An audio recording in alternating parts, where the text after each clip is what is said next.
Название презентации – это сострадание,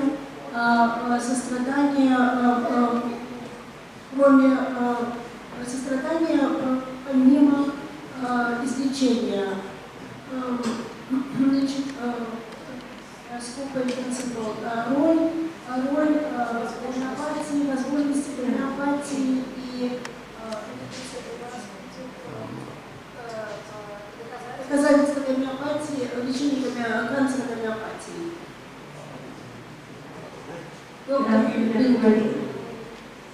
I'm very honored to be present here before this very unique gathering. So I take this opportunity to thank IFPH, Dr. Manoj, especially Dr. Ganesh, and I'm also happy to see my teacher, Dr. Jose Isaac. Большая честь для меня выступать перед вами всеми, поэтому я благодарна организации за приглашение. Я хочу особенно поблагодарить моего учителя, ментора, доктора Айсика. So my topic today, which I want to share with you, is about how we can manage homeopathically cancer and the type of cases that come to us homeopaths here in Kerala, especially in the urban setting. И я сейчас хочу представить случай лечения рака гомеопатии в Керале. So as you all know, normally when a cancer patient approaches a homeopath, it's either at the very last stage when the conventional system says it's either past the stage where nothing can be done in a conventional setup. Чаще всего пациенты приходят к нам гомеопатам для лечения рака на последней стадии, когда уже обычная медицина говорит, что ее возможности исчерпаны. So when in cancer, as regarding cancer, if one realizes that it is an incurable, it's a terminal, and we are in a chronic stage, what should be the next step that is left?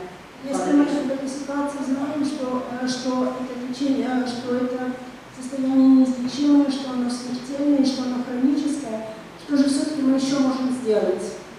So definitely it is a relief of the most distressing symptom that they will be seeking first. В этой ситуации у нас есть концепция наиболее беспокоящего симптома, который вызывает самый большой дистресс. And management of pain. Кроме того, это борьба с болью. Coping up with the condition, coping up emotionally and mentally as well. Coping up. И чтобы человек мог справляться со своим состоянием. And to have a better quality of life. И имел лучшее качество жизни. And one more question we will have: how much time I have to live with this, or whether my survival time can be extended with a better quality of life. Вопрос всегда стоит: может ли могу ли я продлить свою жизнь одновременно с тем, что в это время улучшить ее качество? So this is where a holistic system of medicine has an upper hand. В этой ситуации холистические медицины, они имеют лучшие возможности. Because it takes into consideration the whole individual, it is more individualized. Потому что, во-первых, слово холистическое идет от слова целый, и это значит, оно дает возможность заниматься всем человеком, всем в человеке. And it takes into consideration from physical suffering to the mental and emotional state of the patient as well. И оно покрывает состояние, начинающееся от физических страданий до ментально-эмоционального состояния. So here is where the possibilities of homeopathy are: the holistic perspective, the symptom control, and the state where we see the patient who is optimized with morphine and they are not having a relief as expected, or the patient might be in a stage where they are thinking, if morphine is not working, is there any other way out for me? лечение, контроль боли. Особенно у тех пациентов, которые уже на морфине, и морфин не работает. И пациент находится в состоянии, если уже морфин не работает, есть еще хотя бы что-нибудь, что может помочь. And above all is the emotional and the spiritual support. The spiritual support is in a higher level of existence, like they go through a lot of emotions tackling with the condition. Конечно, нам необходимо давать человеку эмоциональную и духовную поддержку, потому что в это время у людей огромное количество всевозможных эмоций. We can see that the patient's quality of life is improved with the care even shifted to the home setting, wherever they prefer, especially the last stages of their suffering or ill health, and also the financial burden will be reduced in a long-term treatment. И мы можем помочь с улучшением качества жизни, особенно если люди переходят в домашние условия, которые они больше не предпочитают, потому что, кроме всего, с них снимается еще огромная финансовая нагрузка, которая связана с нахождением в таких долгосрочных паллиативных местах. And we can also deliver a homeopathic support at the end of life care for the patient if he seeks to have those last part of his life with the family at his home rather than in an intensive care setting. Мы можем оказать тоже метафизическую поддержку людям на последних этапах своей жизни, если они хотят провести эти последние дни со своей семьей в домашних условиях. And one other advantage of homeopathy is that we can integrate homeopathy with the other therapeutic modalities if and when needed. У нас есть возможность интегрировать гомеопатию с любыми лечебными модальностями. So, the type of cases that come to a homeopath are the cases where conventional medicines were optimized, but we see that the cases, the symptoms are coming back, the condition is progressing or the condition is relaxing.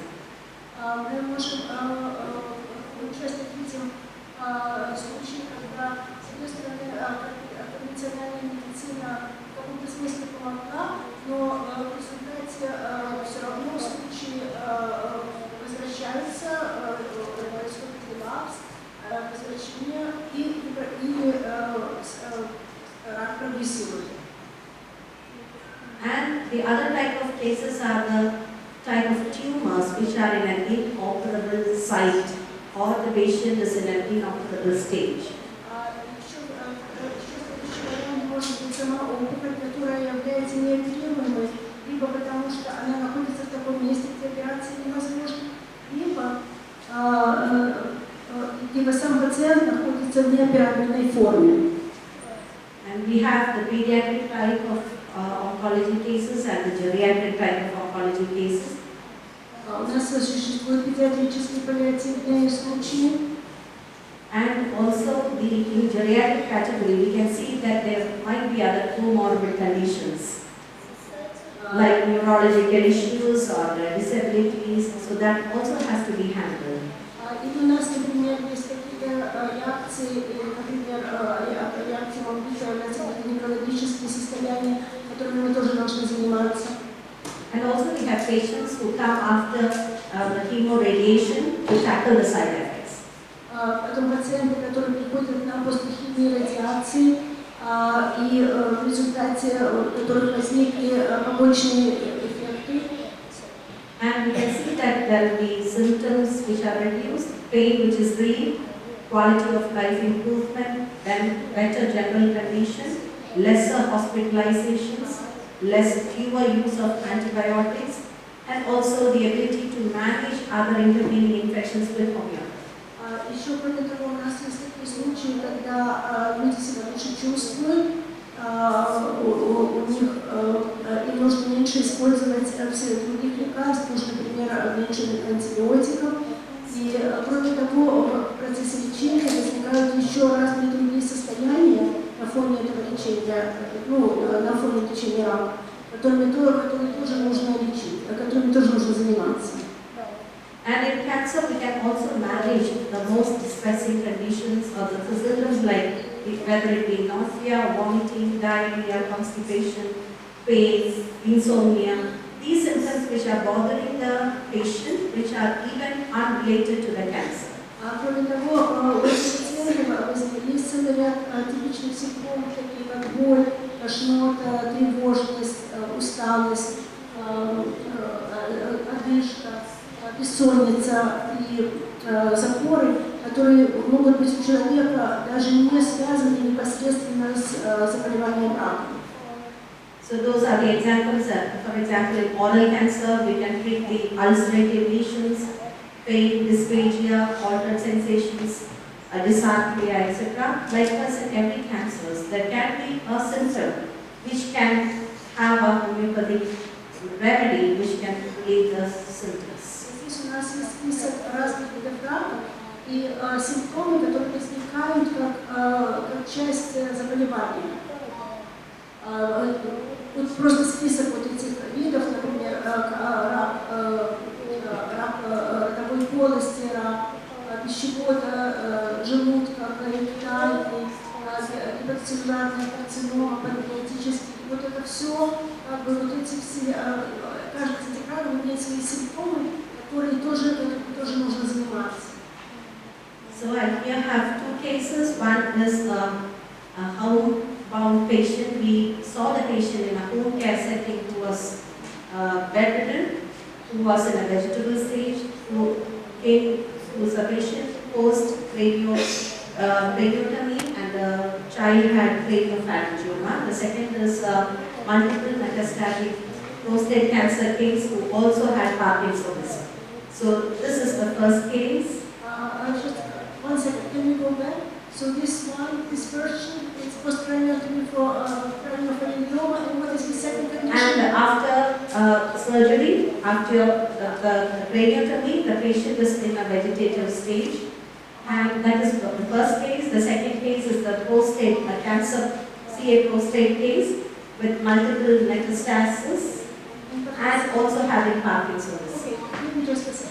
У нас будет два случая. Первый случай – это приходит в постели пациент, у которого была посткраниотомия, потому что у него краниофарингиома, и этот пациент находится практически в вегетативном состоянии. Второй случай – это будет опять же пациент, который находится дома с раком простаты, у которого с множественными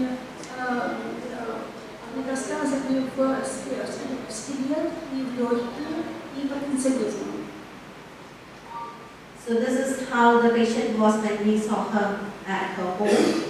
То есть это первый случай, это вот it's a girl, yeah? Yeah. It's a girl. It's a girl. It's a girl who was 6 years old when she was diagnosed with the tumor, and there were 2 surgeries which were done, which left her. She had hydrocephalus and left hemiparesis, and also now after surgery, the child could not be revived. Да, то есть это девочка, которая была 6 лет, недавно была диагностирована, и дважды прооперирована, в результате чего у нее гидроцефалия и левосторонний гемипарез, и она находится уже в таком состоянии, вегетативном состоянии. So it was difficult to take such a case. So we collected the details of the child's the personality, the type, the first, how the symptoms presented initially.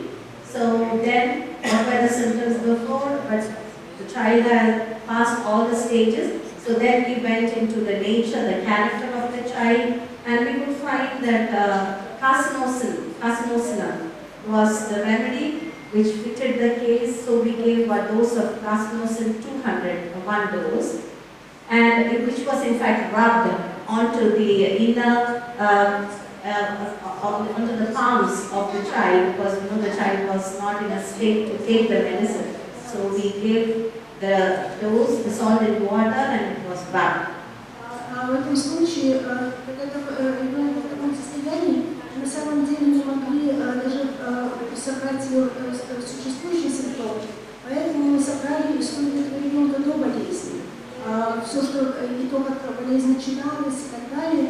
И этому ребенку был дан препарат, который был выбран картинозин, но как картинозин 200. Но что интересно, она была вообще не в состоянии что-либо проглотить.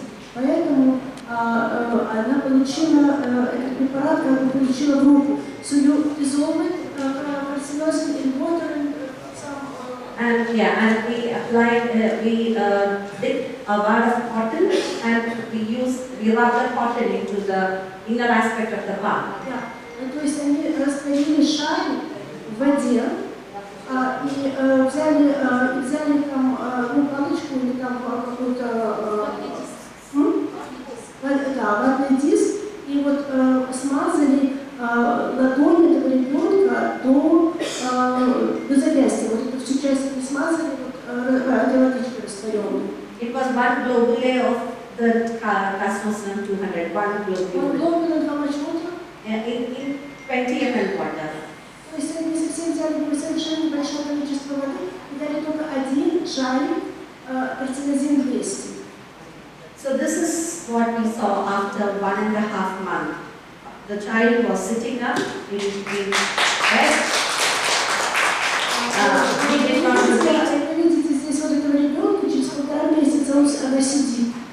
At this stage, even though the child was sitting up, the child could not recognize the parents, but was just aware and just answering to the questions of the nurse, but did not understand who the father or the mother was. But after subsequent months, we did not repeat the medicine because we saw the improvement. So she was given placebo. And after 1 year, we see that the child is very much back to the normal life. She's singing songs, she's speaking, she recognizes everybody, and she is learning new things. So, how often did you repeat the remedy? How often did you repeat the remedy? No repetition? no repetition, we did not repeat, no. Интересно, что они даже не повторяли препарат, и уже через год вы видите этого ребенка, препарат продолжает работать, вы видите этого ребенка, который уже становится значительно более общительным, она уже разговаривает, so she's talking, she's learning new things, she's understanding, realizing whatever is happening, recognizing the father, mother, relatives, so her memory comes back, she's sitting up in bed. So later on in the subsequent month, she's starting to walk also. Значит, дальше этот ребенок, это все еще на глюкозе, значит, этот ребенок постепенно к нему начали возвращаться функции, она начала понимать, потому что первый раз, когда они ее увидели, она, в принципе, сидела, даже что-то слышала вопросы, но она не узнавала ни папу, ни маму. А потом, уже прошел год, у нее начали возвращаться функции, нормальные ее функции, она начала опять учить слова, и даже через некоторое время она начала ходить. And we repeated the medicine after 1.5 years when she started having severe headache. Ага, и они не повторяли препарат 1,5 года, но через 1,5 года у нее опять вернулись сильные головные боли. We gave Carcinosin 1M at that. Тогда она получила дозу картинозина 1М. So the child is still recovering, and as you can see, we are still seeing the child in 2024. She passed the secondary school examination, 10th standard board examination. Сейчас мы по-прежнему наблюдаем этого ребенка. Этот ребенок даже сдал какие-то экзамены в средней школе. So that is the second case. I will quickly share it. It is this elderly patient who is 83-year-old who has Parkinsonism, celiac prostrate with lymph node mets and bone mets, skeletal mets. Значит, это случай вот этого человека, которому 78 лет, и у него канцер простаты и с метастазами в лимфатическую систему, ну, вы видели там в легкие и в скелет, в кости.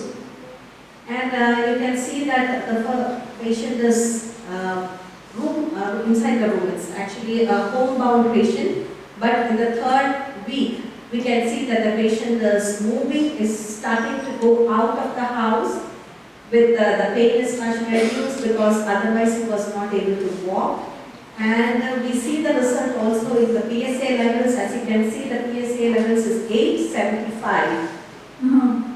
And which in 2020, after 10 months, it is now come to 2.48. And again, it stayed to 2.21. So this is how the patient is still normal. The remedy given was podium maculator. Here we gave LM potency, 0/3, LM3. LM3 was repeated. Да, значит, этот пациент, если вы видели первый картинку, он был дома, и требовалось 2 человека, чтобы помогать ему передвигаться по дому. Он ходить сам не мог. Он получал полиум LM3, и вот вы уже видели следующие картинки, где они показывали, как у него изменился ПСА.